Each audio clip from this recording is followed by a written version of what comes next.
Hello friends, তো চক্রবর্তী বাবু YouTube পরিবারে তোমাদের স্বাগত। আমি সন্দীপ চক্রবর্তী। আমি অন্যান্য দিনের মতো আজকেও চলে এসেছি বন্ধুরা, তোমাদের সঙ্গে শেয়ার করব একটা লেটেস্ট আপডেট। হ্যাঁ বন্ধুরা, তবে আজকের এই আপডেটটা হলো বলিউড ইন্ডাস্ট্রির তরফ থেকে।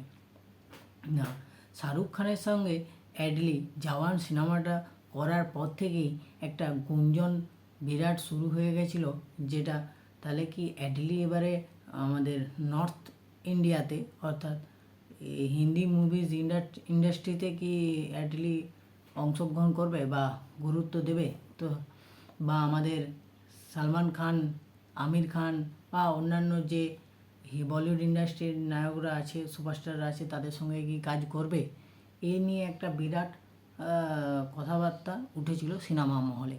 তো হ্যাঁ বন্ধুরা, এই গুঞ্জনটা কিন্তু সত্যি হতেই চলেছে।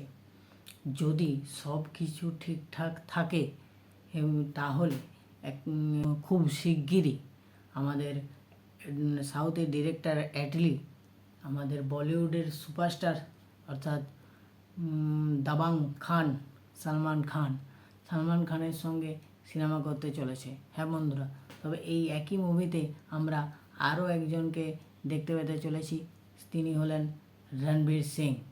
একই মুভিতে সালমান খান এবং রণবীর সিংকে আমরা দেখতে পেতে চলেছি এবং মুভিটা ডিরেক্ট করবে অ্যাটলি কুমার এবং এই মুভির যে প্রডিউসার হতে চলেছে তিনি হলেন সান পিকচার। তো এইভাবে বলিউডের সঙ্গে সাউথের যে মেলবন্ধন, সেটা কিন্তু একটা মারাত্মক লেভেলে হতে চলেছে। আমরা দেখেছি যে বলিউডের ডিরেক্টর এবং সাউথের ডিরেক্টর যদি এক হয়ে যায় তাহলে কী না হতে পারে।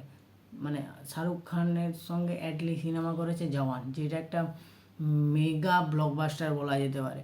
তো এই সলমান খানের সঙ্গে যদি অ্যাটলি কুমার এর কাজটা হয়ে যায় তাহলে কিন্তু একটা বিরাটই সুপার ডুপার হিট বা ব্লকবাস্টার মুভি আমরা পেতে চলেছি। তো এটাই ছিল আমার লেটেস্ট আপডেট।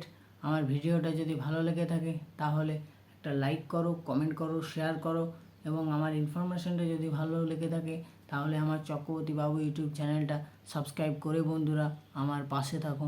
ভালো থাকো, সুস্থ থাকো।